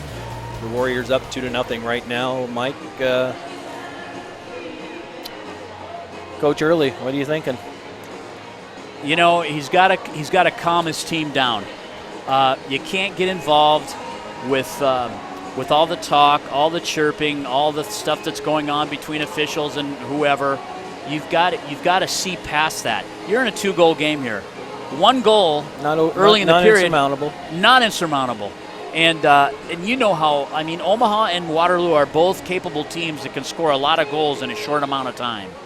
And it's not unsurmountable that Omaha can come back and at least tie this game and get to an overtime. Absolutely. You know, this particular second period was a lot more even than the first. Shots, we talked about it here a few seconds ago, last segment. The shots in the first period were 15-10 favor Waterloo. Shots after the second, based on point streak, 21-16. So shots were 6 apiece in what seemed to be a much more even period. Yes, and like I said, there was penalties back and forth. We can talk about that ad nauseum. You know, they need to keep their focus on creating chances and not, you know, they can't think about the officiating and what the officials are doing or thinking or the other team.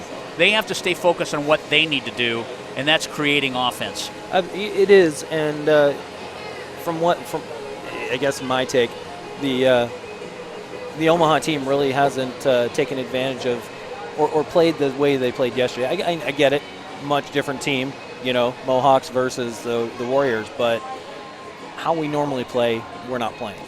No, and they're not going to get the pretty goals. I mean, No. you know, Waterloo is a good defensive team. And you know what? They're going to have to get the dirty, gritty goals down low, getting traffic in front. But they haven't, if you recall, they haven't been able to set up anything. They haven't been able to create sustained pressure in the Waterloo end. Everything's kind of been on chip shots and rushes. And so until they can do that, they're going to have a hard time. But you know what? It's a 2-goal lead. Anything can happen. You pop one early, and you still got you know, the whole rest of the third period to get it back. One goal here, one way or the other, is going to be huge. The next one, if Waterloo gets it, nail in the coffin. It could be the nail in the coffin, and if Omaha gets it, it could be the life-restoring goal. So, you know, we'll see what happens. I'm sure Coach Early is handling everything very pragmatically. He's trying to keep them focused on what they need to do, not on everything else surrounding the game. And, you know, the one thing we were saying in the first, that Sturch looked to be a little shaky, not handling rebounds or shots that are coming in on him. Second period seemed to be a lot better for Sturch and how he played. Yes, and Sturch, you know, he's still not handling the puck very well. You know, but he looks a lot better than he did in the first. Yes, better than the first. But, I mean, if you recall, there were a couple times in that second period where the puck was dumped in, and he stopped at last minute, lost it, fell in front of him. I mean, he wasn't handling the puck with confidence. Let's put it that way. So if we actually had a guy going to the net, it might be a different story. Absolutely. Which is the key to this third period, I think. And Waterloo's not giving up Omaha a lot of quality opportunities. No. And the few that we've had have been good, but Sturch has answered it. You know, Omaha just needs to get more traffic up front and get Sturch to move from side to side to open up something for an off-wing forward. Absolutely, yeah, sure does. Yeah. If he just comes out and cuts off angles and we shoot it at him, then that's easy. You've got to get him to move. Well, we got teams on the ice. Referees are on the ice doing their little buddy handshake, and we'll get ready to drop the puck here for third period action.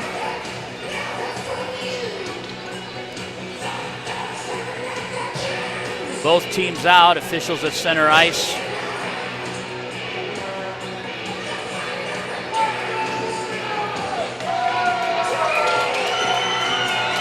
Puck is dropped, Hill wins the draw back. They go D to D from Diebold to Payton. Payton gains the red line and lobs it in. Hill, first man in. He's trying to separate Steck from the puck. Diebold tries to go D to D. It's poke checked out by Kyle Schott. In the zone comes Hill. He's one-on-one. Should get a shot. Blocked by Steck. Waterloo again, and traditionally does a great job fronting and blocking shots from getting through to their goaltenders. They find Schott into neutral ice as he does a lot of stretching in their system. Payton back to Diebold. Diebold's poke checked away. Schott comes up with it, gets to the dot, and a shot and a smothering save by Weberg. We'll have a replay. This is an uncharacteristic turnover in the D zone. He comes up the half wall, loses the handle, gets on the wrong side of the puck, and Schott comes in and steals it away, gets to the dot, and gets a quality shot on Luke Weberg. Moved up the half wall by Negretti. He puts it into neutral ice. Hickey's got control. He moves it in. Finds Perry. Back into neutral ice. Waterloo sends it. Omaha able to dump it in. It rims around to the strong side. From behind the net, Eggers tries to play it. He leaves it for Perry, or for Grun. Grun goes weak side point to Negretti. Back to the half wall to Grun. He's going to try to get it low, which he does. Herbst plays it. Hickey trying to keep it in and unable to do so. Omaha have to tag up here. Herbst comes out, plays it into neutral ice where Eggers has it. They're scrumming on the left wing half wall with Grun. Grun pushes it forward. He comes to the zone, dishes it for Hill. Hill goes to his backhand. He's taken down by Beal, and this will result in Omaha power play here at 14:58 into this third period. Here's the play. That'll be a tripping call as Beal takes downhill as he's trying to get to the net. So Omaha goes on the Floors Inc. power play at 14:58. Face-off will be to Sturch's glove side, and if there's any window of opportunity, this is it right here, folks. Omaha wins the draw back. Diebold has it. He comes into the zone, gets around. Drops it down for Grun. Grun trying to play it. He comes in. He gets poke-checked away. Knocked down in front by Payton. Payton throws it to the opposite side half wall where Omaha tries to seal it off, but it's cleared by Westfall. Pressure by Sogling. They got a quick up here as they got another man back, so Diebold comes into the zone. Gets to the dot. Leaves it up front for Jackson Peterson. Unable to connect, but good pressure. Grun able to keep it in the zone. Dishes it for Payton. Payton drops it down low to Diebold. Diebold back to Payton. Payton goes D to D across to Grun. Grun tries to line it up, drops it down low in the strong side corner to Peterson. And Diebold getting low in the zone. He reverses it back. Negretti releases from net front. Waterloo tries to clear, and they just get it out into neutral ice. Omaha will have to tag up. Zach Grun comes in, dishes it for Payton. Payton with a shot! And a save by Sturch. Short side. Omaha on a line change. Grun and Payton remained out. They went in. Nice play here by Grun. He gains the zone. He's got right side Payton. Payton saw a little area of opportunity, but right into the glove of Dawson Sturch. Puck's drawn back. Omaha wins it. Skratsky now has it. He comes from behind the net, goes to the point to Estep. Estep drops it back down the half wall to Skratsky. Skratsky leaves it for Estep. Estep tries to get it through. Unable to do so, comes back out. Gains a handle, gets to the backhand. Puck is loose in the crease, comes out, and Skratsky has it. He's going to turn back. He gets poke-checked away. And has to come back into his end to regroup. He's got pressure there by Sogling. Sogling freezing the puck behind the Omaha zone. This will kill off this penalty. Skratsky comes out. Deals it for Hill. Hill gains the red line and wraps it in. Estep, first guy into the corner. Teams are 5-on-5 now. Estep plays it behind his net, reverses direction. Beal moves it up the wall to Payton. Payton drops it back in. Westfall tries to play it. Still has it on the half wall. He's with Skratsky. Pick off by Eggers. Eggers gains the blue line, and Skratsky unable to tag up. So this will be offside.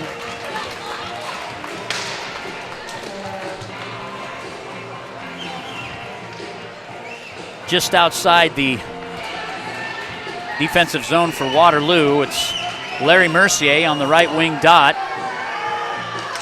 Puck is dropped. He moves it to the half wall. Omaha gains possession. They try to find weak side forward Harrison Warner. He's poke-checked away. Diebold gets the handle.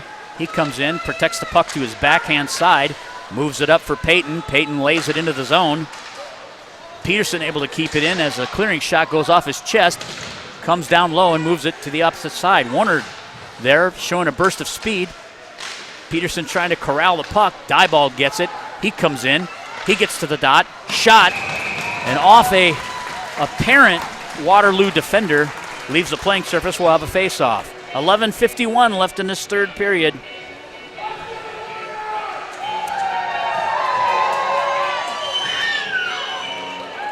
Here's the play where Peterson grabs it, comes around the back of the net. Puck's dropped. Payton grabs it into neutral ice. He lays it. Sogling steals it. He comes into the zone. and gets a shot wide of the net. E-Step now has it. He leaves it for Hill. Hill finally handling the puck. Lays it into the strong side corner, and he's tripped up. Skratsky, a nice run by Beal, trying to run Alex Skratsky behind the net. Skratsky goes into the corner with Herbst. Left up the half wall. Omaha trying to gain control. Hill's down there with Skratsky. Backside support from E-Step on that strong side wall. Poke checked away by Sogling. Into the zone comes Sogling. Shot and a save by Weberg as Thomas Dieball was able to close the ground on Sogling. He's got pressure from him behind the net. Payton picks it up. Moves it up the half wall. Shot able to keep it in. Back to Hill. Poke check back in where Payton has it. He's got some time and space here. He curls back into his zone. Looking for someone to deal the puck to. Tries to hit far side Tanner Egger.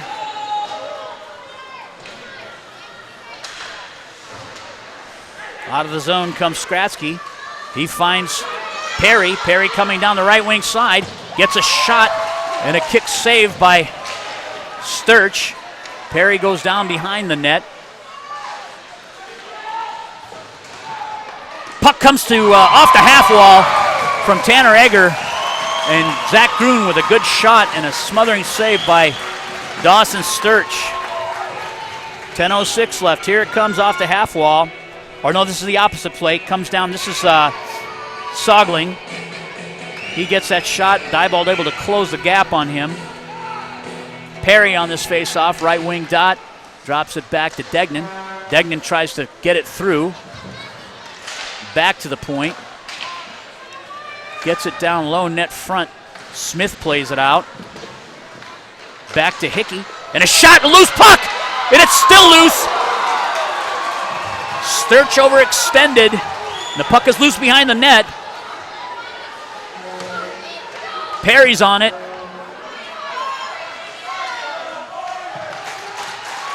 Grun's bumped off the play by Beal. It's wrapped to Degnan. Degnan gains control, throws it right back in.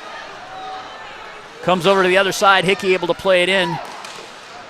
Turnover by number 18. Lichty. Shot and another save. Back behind the corner. Omaha trying to work a give and go, but unable to do so. Shot, puck is loose, and it's covered up net front. Quick whistle. Good pressure by Omaha, though. Omaha showing good pressure now. The sense of urgency has come out, and they got to get a goal here. 9:11 left in this third. Waterloo leads 2-0. Here's the play. Degnan gets it, lays it back into the corner, wraps around to the opposite side. Hickey able to play it in, and a turnover right there. Live action now. Waterloo in their end, trying to break it out. They find weak side forward. Number 14, Samuelson. He gets a shot from the blue line and a glove save by Weberg.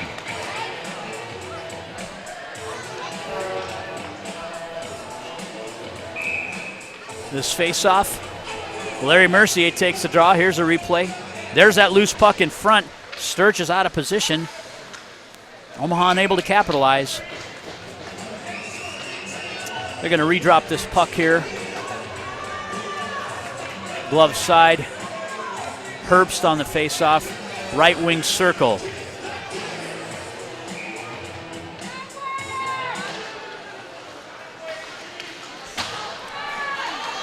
Indirect off the wall. Comes right into Sturch. He's able to cover up.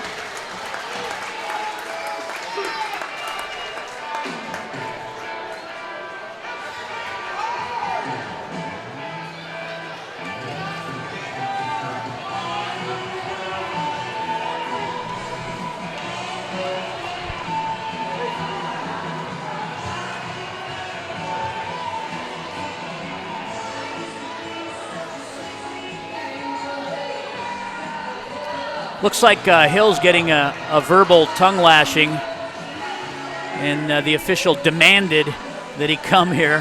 Here's the play. He didn't spray the goalie. He didn't spray the goalie. He didn't touch the goalie. He made an attempt to miss.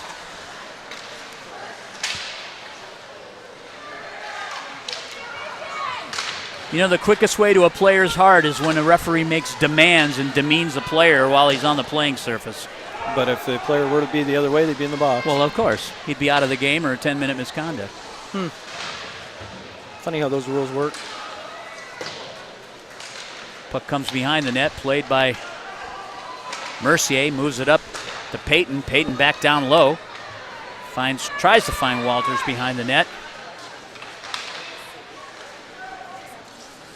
Waterloo gains control. They try to loft it out of the zone and ends up on an Omaha player's stick and almost gets a quality opportunity there.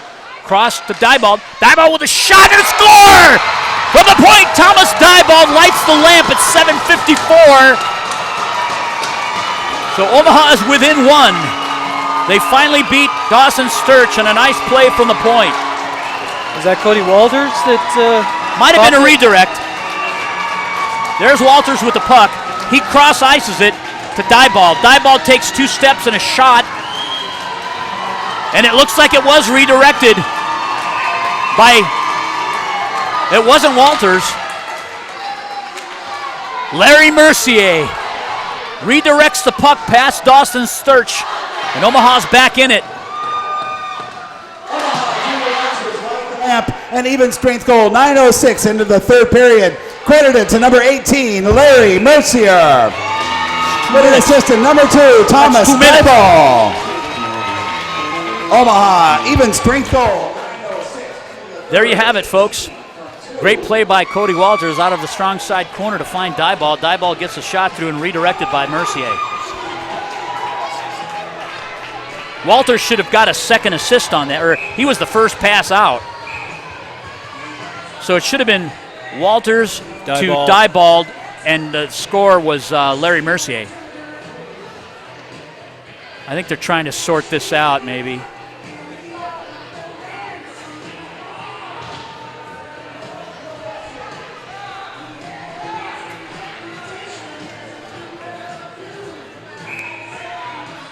Hill comes off. Eggers is on the dot. He wins the puck back, but Waterloo's shot, he just blows the gap there and steals the puck away. Shot from the point goes wide. Skrasky with it. He's going to force Westfall. Can't get there in time, but Omaha with better energy now. 7 minutes left in a 2-1 game. The Lancers trying to tie it.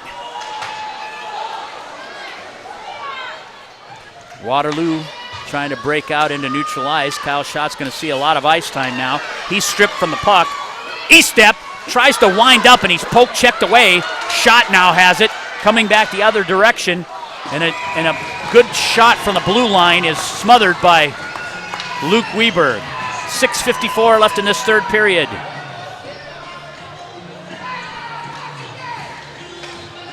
Here's your scoring summary. The goal was by Larry Mercier, number 18, with assists to Thomas Diebold and Cody Walters. As far as we're concerned, because that's how it happened. Of course, we have the benefit of this great replay system. Omaha gains back in their zone. Peyton to Diebold, back to Peyton.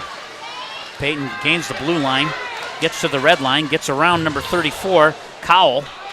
Tries to lay it in. Waterloo gains control. They hard wrap it on the rim. Diebold knocks it down. He goes to Peyton. Shot is fronted by Cowell. Comes back down into the Omaha end. Reverse to Diebold. Diebold reverses again to Peyton. There's nobody there, so that was a miscommunication there between the two defensemen. Peterson moves it over to Walters. Walters comes into the zone, and he gets poke checked wide by Westfall. Steck has it. He's ridden off the play, still has control of the puck. Somebody goes behind the net. Diebold has it. He's going to try to get an angle on him. They shoot it across to Westfall. Westfall able to keep it in. Omaha turns it over down low. Weberg with a save, and another save and a cover-up, and they'll change personnel groups. 2-1's your score. We knew this game was going to be like this. 5:32 left in the third period. The winner of this goes to the final.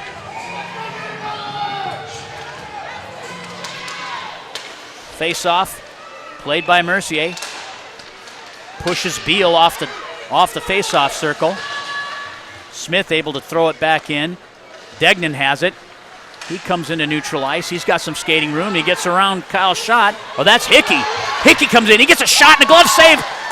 Not handled cleanly, and it's played out. And forechecking pressure now by Larry Mercier. In comes Harrison Warner. Warner comes the opposite side of the net. He's taken down. Waterloo with a clear, and this will result in an icing.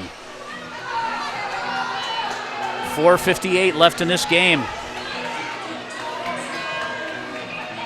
Right now, the momentum is all Omaha.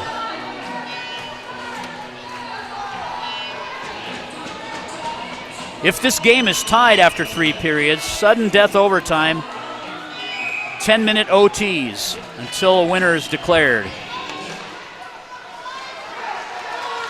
Waterloo, Cowell comes out with it. It's poked by Perry into neutral ice. Herbst comes into the zone. He lays it backhand. He's got Diebold on him. Diebold gains position. Moving it up the half wall. They drop it back in. Sealed off by Perry. Steck tries to send it into the Omaha zone. Omaha Eggers tries to play it out for Grun. Grun's ridden off the play, and Diebold has it. He comes down the left wing side and lays it in on Sturch. Another save by Sturch. To the point. Payton with a shot just wide of the net. Wraps to the other side. Diebold lays it in for Grun. Grun with control, loses the handle. Gains it again. Net front, puck is loose. Westfall comes out with it. 4 minutes left in this game. Looks like he called Payton on an interference call. Looks like Noah Payton's going off. And it's our friend Clark. That was a bad call considering all the interference. They've let it go. Here's a replay. You know what? You can call that 30 times in a hockey game. Westfall dishes the puck. He's closing the gap. He's within 5 feet of him. And he ducks. And there's your interference call, folks. Again, the referee's playing into this game with 3 minutes and 56 seconds left in it. So Omaha will play the last 3:52, a man down.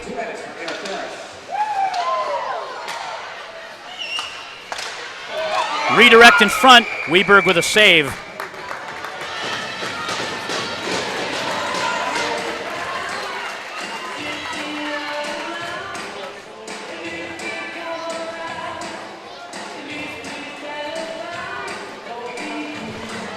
Penalty to Omaha's number 81, Noah Payton. The infraction is interference. Shot from the face-off circle is stirred aside by Weberg. On Soglin is Diebold, moves it over to Schott. Shot from the half wall. He'll shoot it. Goes wide of the net. And Skratsky trying to gain a zone here. The clock is not in Omaha's favor right now, especially with a man down. That was a very inopportune penalty. Diebold has it. He plays it for Skratsky. Skratsky goes far side to Degnan, and he clears. Omaha changes personnel. 2:57 left in this game. Waterloo on a power play. Schott has it. He comes into the zone. Checked off by Hickey.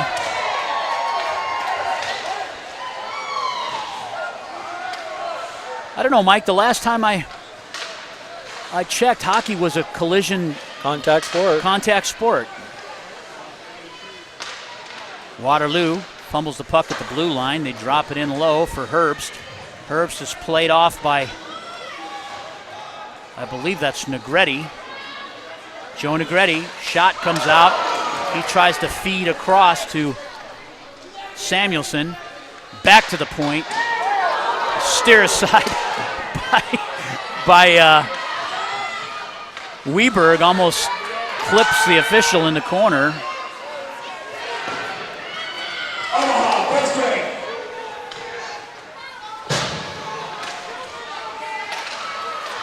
Omaha full strength. Hill has it. They got a 3-on-1. Breaking into a 2-on-1 now. He tries to find Walters. Walters gets a shot. The puck is in the crease area, and Omaha is claiming that it might have crossed the goal line, but Sturch with a huge save, 1:39 left. Here's the play. Walters just losing the handle, but he shot it right into Sturch. Well, the official wasn't even Sturch is covering, so it's difficult for that official to see where that puck is.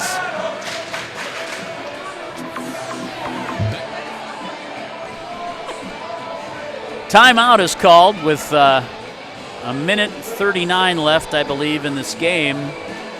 Waterloo leads 2-1, but this third period has been predominantly in Omaha's favor. Just unable to capitalize. And Luke Weberg has played phenomenal in the net. No complaints there. Waterloo's done a great job. We should probably check with Toronto on that last potential goal there. Yeah, the overhead shot.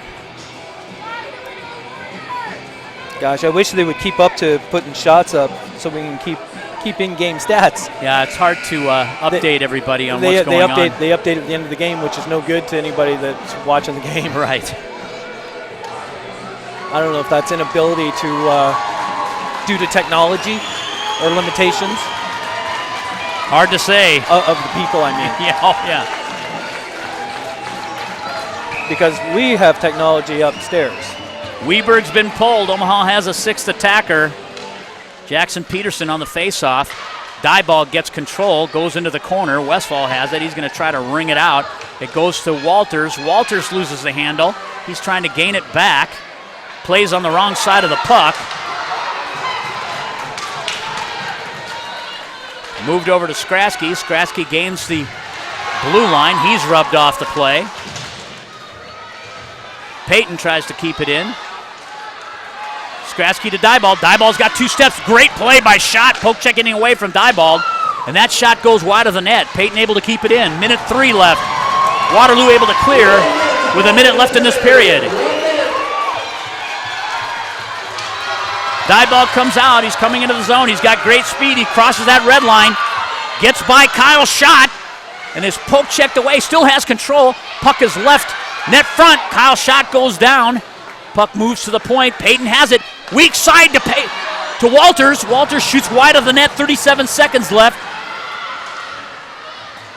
Skrasky has it. Payton steps in front of Schott. Keeps the puck in the zone. Down in the low corner. Another clearing shot. Waterloo unable to gain it. Over D2D to Diebold. Diebold shoots. He scores! Diebold scores and ties this game with 20 seconds. And now they're calling the goal off.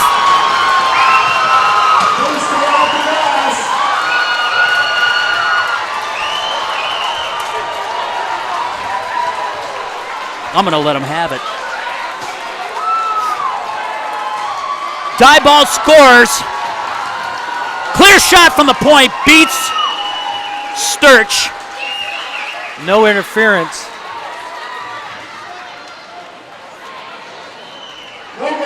You show me where that interference is, ladies and gentlemen. Oh, that is a bad call. This is deplorable.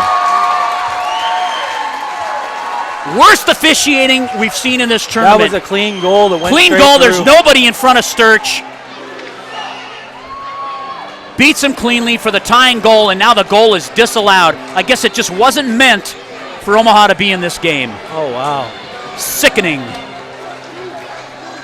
And you know what? Have you heard me talk like this all season? No. This is the A team. I mean, when you can watch that it's clearly in without any interference call. Unbelievable.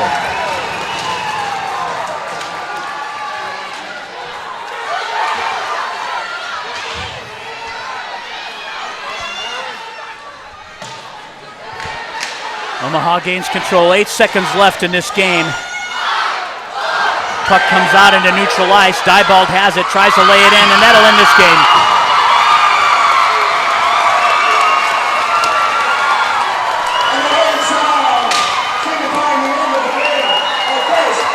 This should be an overtime game. Should be, but it wasn't in the script, Mike. It wasn't on the agenda. That's all right. Heads high, boys. The referees have made a total mockery of this hockey travesty game. of it.